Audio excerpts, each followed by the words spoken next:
Fixation du bassin.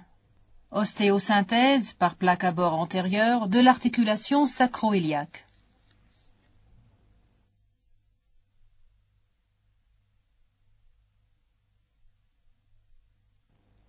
Ce modèle présente une interruption complète de la sacro-iliaque à la suite d'une fracture de type C1. Dans cet exercice, on optera pour une plaque antérieure par voie d'abord antéro-latérale. Il existe un danger potentiel de léser le tronc lombosacré qui prend son origine postérieurement et médialement jusqu'à approximativement 14 mm du bord antérieur de la sacro-iliaque.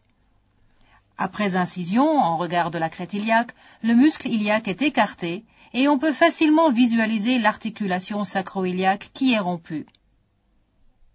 À l'aide d'une rugine, on sépare les fibres du ligament sacro-iliaque du sacrum. Les dissections suivantes doivent toujours être purement subpériostales. 2 écarteurs d'os sont insérés postérieurement et antérieurement dans le sacrum. Une coupe d'environ 12 mm de la partie latérale du sacrum est maintenant visualisée pour le positionnement des vis. Une vis de Schanz est insérée dans l'aile iliaque à l'aide d'une poignée en T pour faciliter l'exposition.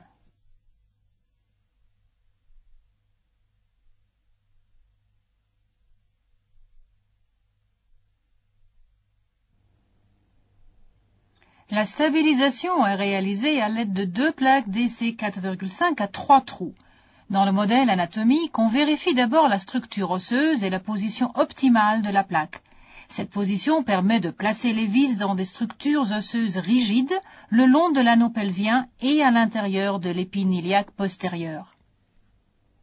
La plaque est adaptée aux contours osseux.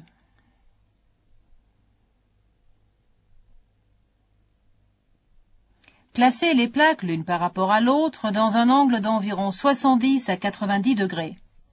Sous application de brillance, les trous dans le sacrum sont forés parallèlement à l'articulation sacro-iliaque.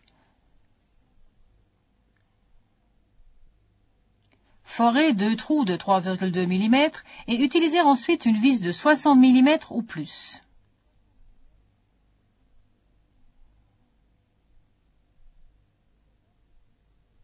S'il est impossible d'assurer une réduction complète, l'utilisation d'un phare à bœuf et d'un pilier peut optimiser la reposition.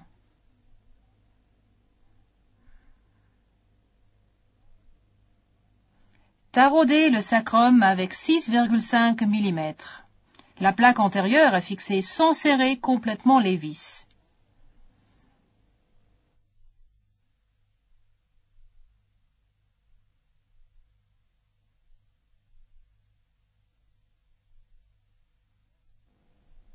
On fore un trou excentrique de 3,2 mm dans l'aile iliaque près de la sacro-iliaque et en serrant les 2 vis de compression dans la sacro-iliaque.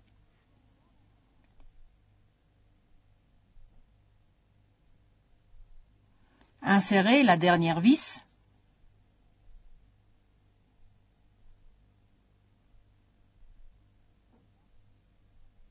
La plaque postérieure est placée selon la même technique.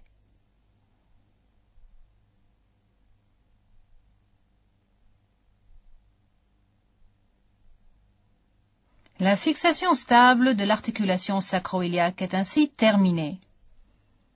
Ce modèle montre également l'orientation des vis et des plaques.